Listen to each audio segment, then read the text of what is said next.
Good morning, Ian Crouch with your 8:30 Hunter News Update.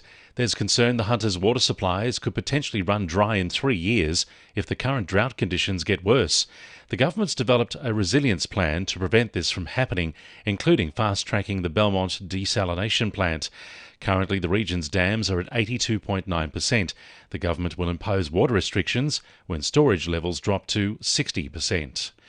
Meetings will be held today in an effort to resolve the ongoing dispute with paramedics across the state, including the Hunter. The Australian Paramedics Association is launching strike action. Many members will respond only to lights and sirens emergencies.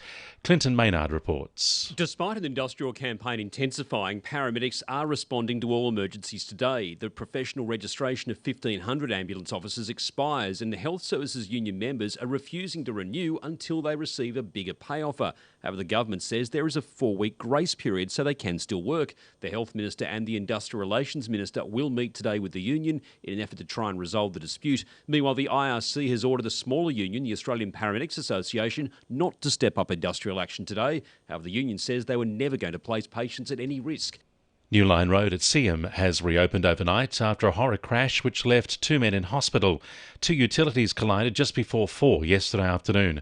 One of the drivers, a 57-year-old man, was airlifted to the John Hunter Hospital with life-threatening abdominal injuries. The other driver, a man aged 60, was taken by road to the John Hunter with minor injuries. New Line Road remained closed until 10 last night, while crash investigators and specialist units from Sydney examined the scene. As the soaring cost of living and rising interest rates take their toll, new figures out today show the number of Hunter households falling overdue on energy bills has reached a 5-year high. New data from the Australian Energy Regulator shows almost 3% of households are more than 90 days overdue, while those claiming hardship has risen by 1.4%. The surge in financial distress coincides with a sharp rise in energy prices.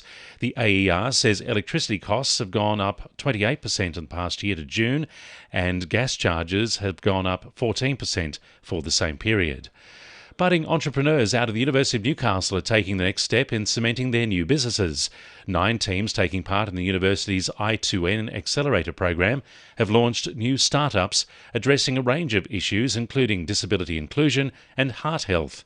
Director of Entrepreneurship at the University of Newcastle, Siobhan Curran, says the program supports the development of the region's workforce and economy. The purpose of programs like the I2N Accelerator program is to support new industries and new businesses within those industries within the Hunter and Central Coast regions to be able to provide incredible job opportunities in these businesses of the future here in the Hunter and Central Coast region. Port Stephens Council is partnering with retailers this Christmas to raise awareness about the value of shopping locally.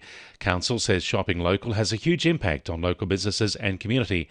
Port Stephens Business Chamber Vice President Chantel Grecian says there are many positive impacts of shopping local. There is better quality. It'll either be handmade or there's more or it's Australian made. So we're not just supporting local to our area, but we're actually supporting Australian industry through supporting local. A community event will be held at Toronto Foreshore today to raise awareness about domestic and family violence across New South Wales. The event, hosted by Lake Macquarie Police and Toronto Rotary Club, will include information on violence help services in Lake Macquarie. The event is open to the public and will begin at midday. 2NURFM Sport. Newcastle teenager Ellis Gazebrooks says she feels good about yesterday's Australian Open round.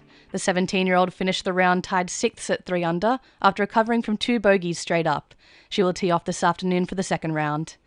Knight CEO Phil Gardner believes the side is on track to smash attendance records at McDonald Jones Stadium next season. Newcastle finished last season with the 3rd largest average turnout in the club's history. Gardner says the renewal rate of season tickets suggests crowds are likely to improve next year. Meanwhile, former Knights player and New Canberra Raiders recruit Simi Sasagi has his sights set on wearing the New Zealand jersey in the near future. And Greta trainers Michelle and Michael Lill have high hopes their luck will change tonight when Kanya Smurfett and Kanya Exclusive contest heats for Group 2 series at Maitland Gold Cup. That's sport. I'm Holly Fishlock. And the winning numbers in Powerball are 1, 2, 11, 19, 23, 30 and 34, and the Powerball number is 4. And now you're up to date with the latest 2NURFM Hunter News.